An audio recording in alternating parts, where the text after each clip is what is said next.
I never thought finding my grandmother's old recipe book would lead to the biggest fight of my life. But here I was, standing in our dimly lit attic, holding a dusty leather-bound journal that would change everything.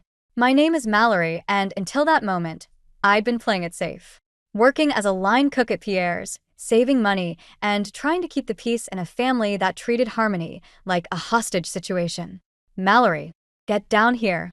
My mother's voice carried through the floorboards, sharp with that familiar edge of disapproval.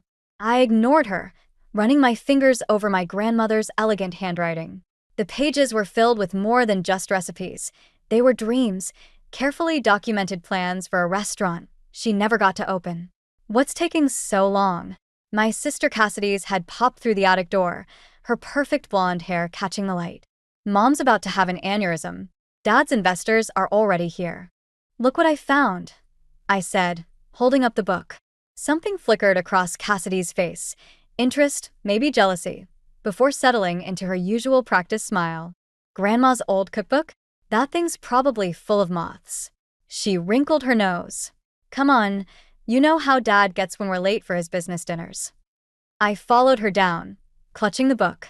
In the kitchen, Mom was arranging appetizers, her movements precise and tense. Finally, Mallory, please tell me you're not wearing that to dinner. I glanced down at my chef's pants and black t-shirt. I just got off work. I'll change. Work. Mom's mouth tightened. When are you going to get a real job? Your sister's already junior partner at Dad's firm. Actually, I said, setting the recipe book on the counter, I've been thinking about. Is that Mother's book? Mom froze, her hand hovering over a plate of canapes. For a second, something soft crossed her face. Then Cassidy laughed. Mallory's probably planning to open a food truck or something equally embarrassing, she said, snagging a canopy. Can you imagine? A James serving street food? I was thinking more like a restaurant, I said quietly, like Grandma wanted. There are detailed plans in here, notes about everything from menu design to… Absolutely not. Dad's voice boomed from the doorway. He'd appeared silently, as always, his disapproval filling the room. The James family name belongs in law offices, not kitchens. But your grandmother's dreams died with her, he said flatly. And they nearly took this family's reputation with them. Drop this nonsense now. I looked around the kitchen, at Mom's averted eyes, Cassidy's smirk, Dad's stern face, and something inside me shifted. Maybe it was the weight of the book in my hands, or maybe it was just 28 years of swallowing my words finally catching up to me. No, I said. The silence that followed was absolute. What did you say? Dad's voice dropped dangerously low. I said no. I'm done pretending to be someone I'm not. Grandma had vision, talent. She had delusions that bankrupted your grandfather. Dad slammed his hand on the counter. I worked too hard rebuilding this family's name to watch you drag it back into the gutter. Well, then I won't use the family name, I shot back. I'll do it on my own. Cassidy stepped between us, all concern and sweetness. Mal, you're being dramatic. Why don't we talk about this later? Dad's guests. We'll have to wait, I said, backing toward the door. I need some air. As I walked out, I heard Mom call my name, but I didn't turn around. The recipe book was still clutched to my chest, and for the first time in years, I felt something like hope. Or maybe it was rage. Either way, it felt like freedom. What I didn't know then was that this moment, this simple act of defiance, would set off a chain of events that would either make me or break me. And my dear sister Cassidy? She was already plotting how to use it all to her advantage. I spent the next week avoiding my family's calls and diving deep into my grandmother's recipe book. Every page revealed something new, not just about cooking, but about the woman I barely remembered. Her notes in the margins told stories of determination, of dreams pushed aside for family obligations. It felt like she was speaking directly to me. You're brooding again, Jamie said, sliding onto the bar stool next to me at Pierre's after closing. My best friend had that look she gets when she's about to dispense unwanted wisdom. Your phone's been buzzing all night. I glanced at the screen. 5 missed calls from Cassidy, 2 from Mom. They'll survive without me. Your sister stopped by the restaurant earlier, Jamie mentioned, trying to sound casual. When you were in the walk-in. My hands stilled on the glass I was wiping. What did she want? To help, apparently. Said she's been researching restaurant management and has some amazing ideas for your future business venture. Jamie made air quotes with her fingers. She seemed different, almost sincere. I snorted. Cassidy doesn't do sincere. She does calculated. People can change, Jamie offered. Before I could respond, my phone lit up with a text from Mom. Family dinner tomorrow. Non-negotiable. Your father wants to discuss your future. Speaking of calculated, I muttered, showing Jamie the message. The next evening, I walked into my parents' house to find it suspiciously quiet. The dining room table was set with the good china. Never a good sign. Cassidy was already there, wearing what I recognized as her courtroom outfit, complete with pearls. Mal. She jumped up to hug me. I'm so glad you came. I have the most amazing proposal. Let's wait for your father, Mom interrupted, bringing in a roast that probably cost more than my weekly salary. Dad arrived last, as usual, making his entrance like a judge entering his courtroom. He sat at the head of the table, surveyed us all, and said, Mallory, your sister has something to present. Cassidy stood, smoothing her skirt. I've been thinking about what you said about Grandma's restaurant dreams. And I realize now that maybe we've been too dismissive. She pulled out a folder. So I did some research, created a business plan. With my business background and your culinary skills, we could make this work together. I stared at her, then at the professionally bound proposal she slid across the table. You want to be my business partner? Better. She beamed. I could handle all the business aspects, financing, marketing, management. You could focus on what you love, the cooking. Dad's even willing to provide startup capital, aren't you, Daddy? Dad nodded approvingly. Under proper supervision, of course. The James name has certain standards to maintain. The pieces clicked into place. So you'd be my boss. Partner, Cassidy corrected quickly. Equal partners. Well, technically, since Dad would be the primary investor, the controlling interest would need to. No. I stood up, my chair scraping against the floor. This isn't about helping me. This is about controlling me. Don't be dramatic, Mom sighed. Your sister is offering you an opportunity. To be her puppet? I laughed, the sound harsh even to my own ears. To have my dream twisted into another James family production? You're being ungrateful, Dad snapped. This is more than you deserve after your little outburst last week. Cassidy reached for my hand. Mal, please. I just want to help. Help yourself, you mean? I pulled away. You can't stand that for once. Something might be about me instead of you. That's enough. Dad's fist hit the table, making the china rattle. You will not speak to your sister that way. She's trying to save you from making a fool of yourself. I looked at each of them. Dad's anger, Mom's careful neutrality, Cassidy's perfectly crafted concern, and saw my future laid out if I stayed. Always the second choice, always under their thumb, always wrong. Thank you for dinner, I said quietly, gathering my things. But I'll build my own dream, my own way. As I walked out, Cassidy called after me. You'll fail without us, Mal. You know you will. Maybe she was right, but as I drove away, I realized I'd rather fail on my own terms than succeed on theirs. What I didn't know then was that Cassidy had already set her backup plan in motion, one that would test not just my dreams, but my very survival in the culinary world. I wasn't supposed to be at my parents' house that afternoon, but I'd forgotten my grandmother's recipe book during my hasty exit from the disastrous dinner, and I needed it back. What I found instead was the truth I'd always suspected, but never wanted to confirm. Their voices drifted from Dad's study as I crept up the stairs. The door was cracked open, and I could see Mom perched on the edge of Dad's desk, while he paced with a drink in hand. The firm's bleeding money, Vivian. The Anderson account was our last hope, and now they're threatening to pull out. Ronan, surely there's something. There's nothing. The ice clinked in his glass. 25 years of building this legacy, and it's crumbling. Thank God Cassidy has her trust fund secured. Mom's voice dropped lower. And Mallory? What about her? Dad's laugh was bitter. She made her choice.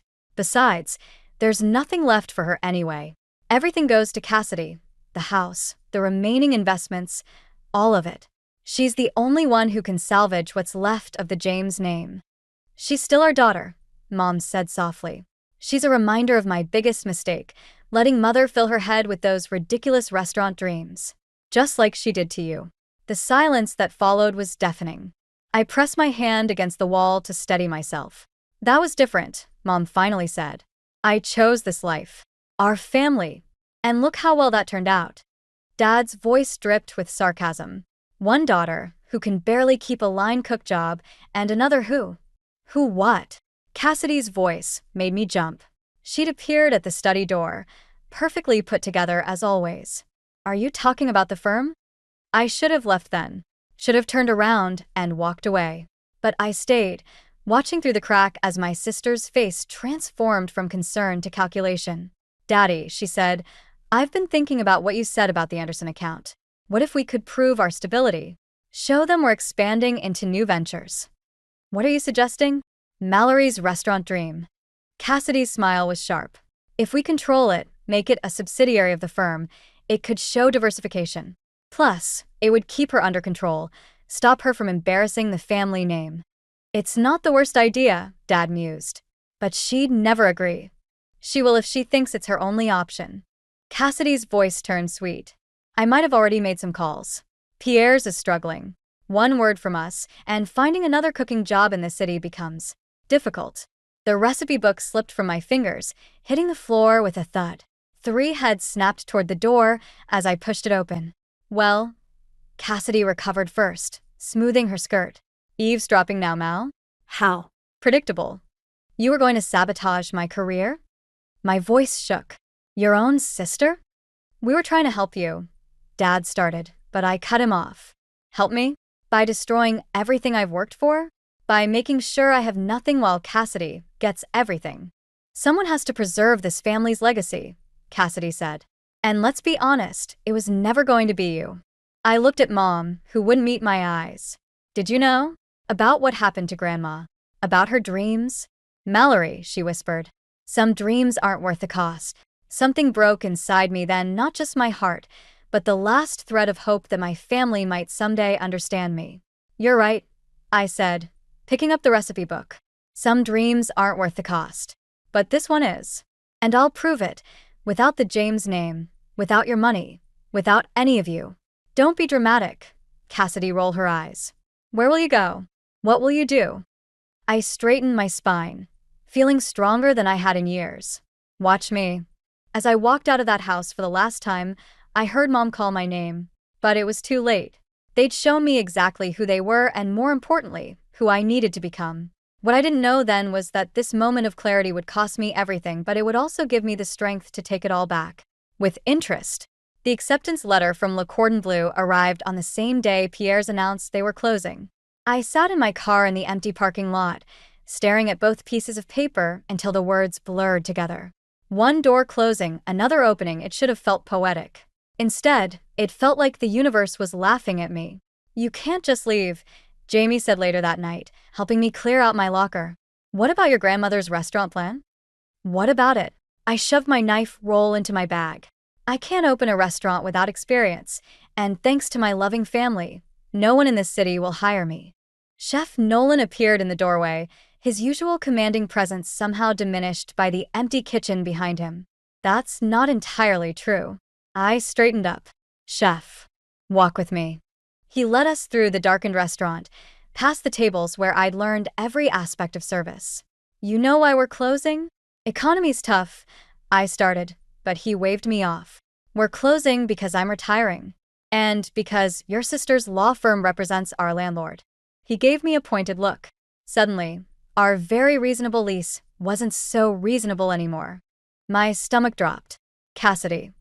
The James family has quite the reach. He stopped at the bar, pulling out an envelope. But so do I. This is a letter of recommendation for Le Cordon Bleu. And this, he slid over another envelope, is an offer from my friend Michel in Paris. His restaurant needs a line cook. My hands shook as I opened the second letter. You're sending me to Paris? I'm giving you an option. He leaned against the bar. Your father called today. Offered to pay your tuition. I froze. What? Full ride to Le Cordon Bleu. His only condition is that you sign a contract. Something about future business ventures remaining under family management. The pieces clicked into place. They're still trying to control me. Smart family, the James clan. Nolan's voice was carefully neutral. They know talent when they see it. They also know how to cage it. Jamie, who'd been unusually quiet, spoke up. But Paris? That's so far. That's the point, I realized. Either I take Dad's deal and stay under their thumb, or I leave everything behind. Everything except your grandmother's dream. Nolan tapped the recipe book peeking out of my bag. Sometimes you have to go far to find your way back home. My phone buzzed, a text from Cassidy. Daddy told me about school. So proud of you for finally being sensible. Let's celebrate tomorrow. Another buzz, Mom, this time. Your father is being generous. Don't throw this away like I did. Like she did. The words hit me like a punch to the gut. All those times Mom had watched me cook, her quiet sadness when I talked about restaurants, it hadn't been disapproval. It had been regret. When does Michelle need an answer? I asked Nolan. Tonight. He checked his watch. Paris is waking up. Jamie grabbed my hand. Mal, whatever you decide. I squeezed back, then pulled out my phone. My fingers hovered over the keyboard before typing. Thanks for the offer, Dad. But I choose me. Then I picked up Nolan's phone and dialed Paris. What happened next would change everything, not just my future, but my understanding of what family really means. And somewhere in France, a kitchen was waiting that would teach me more than just cooking. It would teach me how to fight back. You're doing the right thing, Nolan said as I hung up, but his expression was worried. Just watch your back. The James family doesn't take rejection well. I thought of Cassidy's perfectly planned sabotage, of Dad's attempts to buy my compliance, of Mom's buried dreams. I know, but they've forgotten something important. What's that? I patted my grandmother's recipe book. I'm a James too, and I learned from the best how to play the long game. As I walked out of Pierre's for the last time, I didn't know that my family was already planning their countermove. But this time, I'd be ready. Paris wasn't just an escape. It was my battle plan. The lottery ticket was crumpled in my pocket, forgotten until the moment my phone rang. I was packing for Paris, surrounded by cardboard boxes and memories, when an unfamiliar number lit up my screen. MS. James? This is the State Lottery Commission. Congratulations, your ticket has won this week's jackpot. The amount they mentioned made me sit down hard on my bedroom floor. Enough to open not just one restaurant, but a whole chain.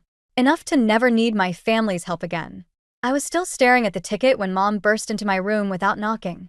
Is it true? The ticket won. My head snapped up. How did you? Cassidy saw the notification on your phone during dinner last week. Mom's eyes were fever bright.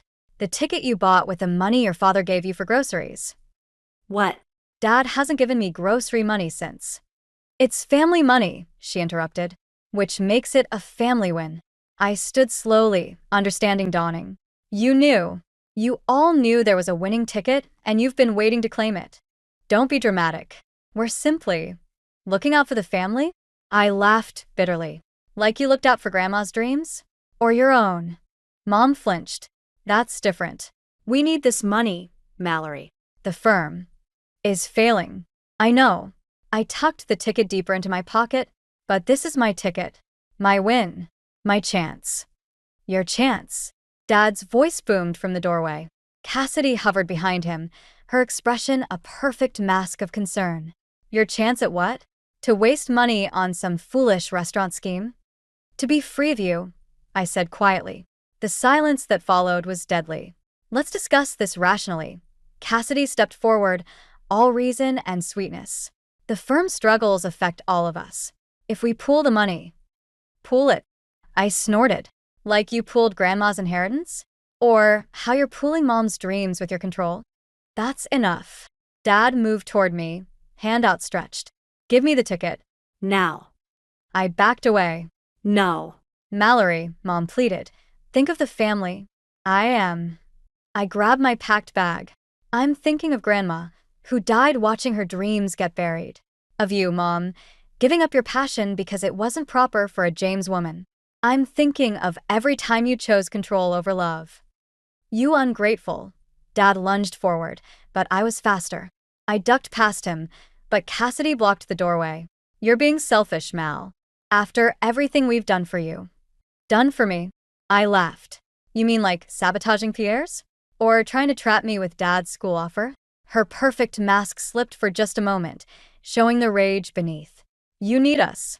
You'll fail without us. Maybe. I straightened my spine. But at least I'll fail on my own terms.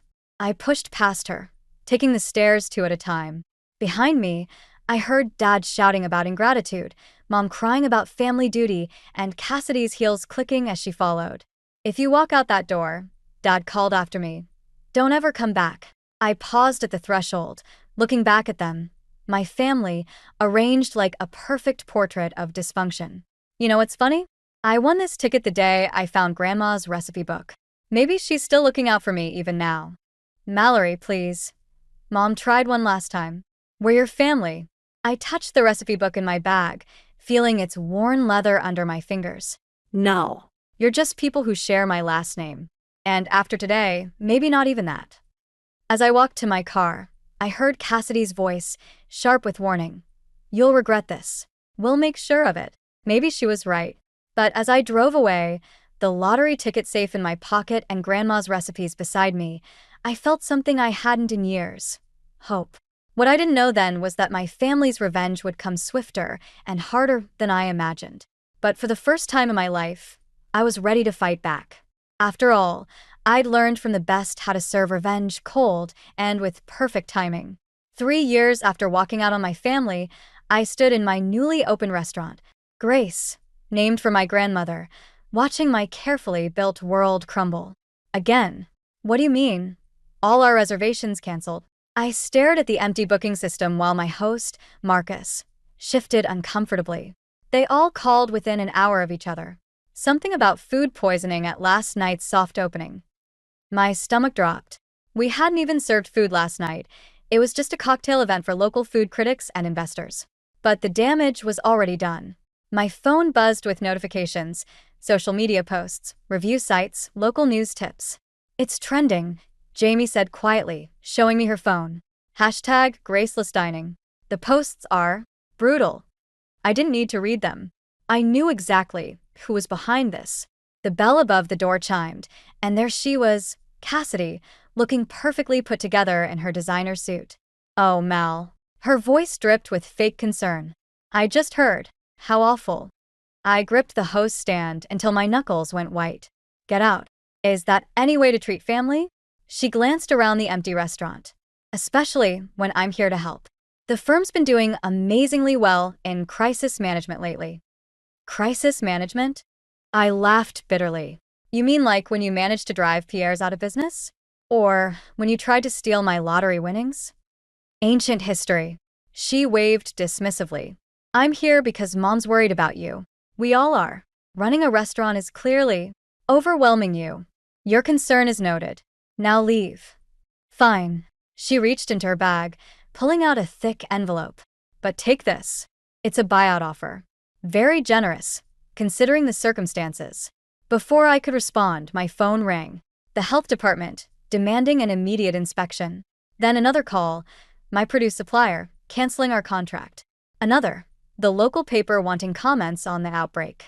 Quite a coincidence, Cassidy smiled. How quickly bad news travels.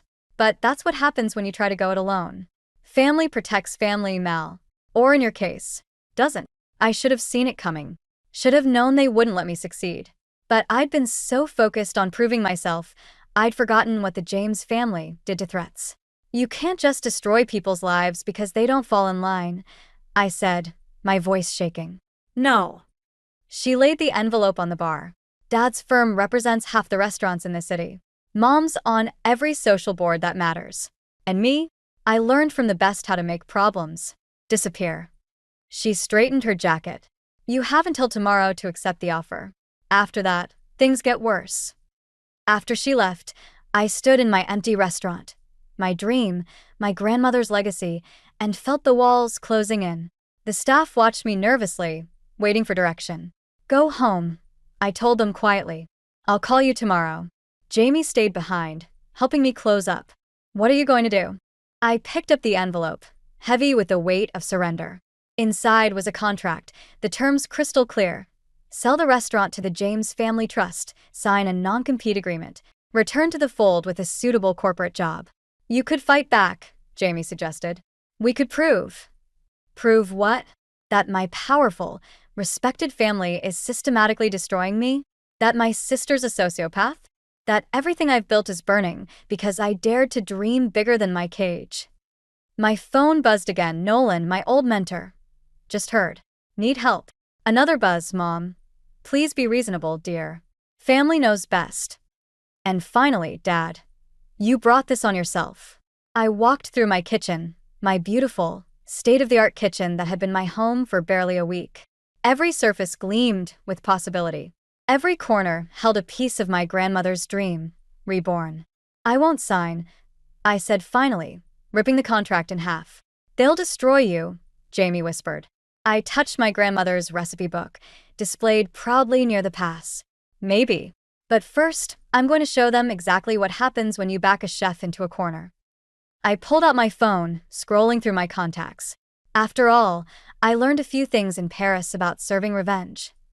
What I didn't know then was that my next move would change everything, not just for me, but for the entire James family legacy. Sometimes the best revenge isn't served cold, it's served with witnesses. The security footage played on my laptop in crisp, damning detail. Cassidy entering my kitchen after hours. Cassidy tampering with ingredients. Cassidy planting evidence of health code violations while wearing surgical gloves. I watched it 3 times before calling the number Nolan had given me. Food Safety Division. A crisp voice answered. Inspector Chen speaking. I have something you need to see. 2 hours later, my empty restaurant became a stage. Inspector Chen and 2 other officials sat at the bar, reviewing the footage. Jamie stationed herself by the door. And I waited, knowing my sister wouldn't be able to resist checking on her handiwork. Right on schedule, the bell chimed. Still open. Cassidy's mock surprise froze when she saw our audience. What's this? Insurance, I said quietly. Against family protection.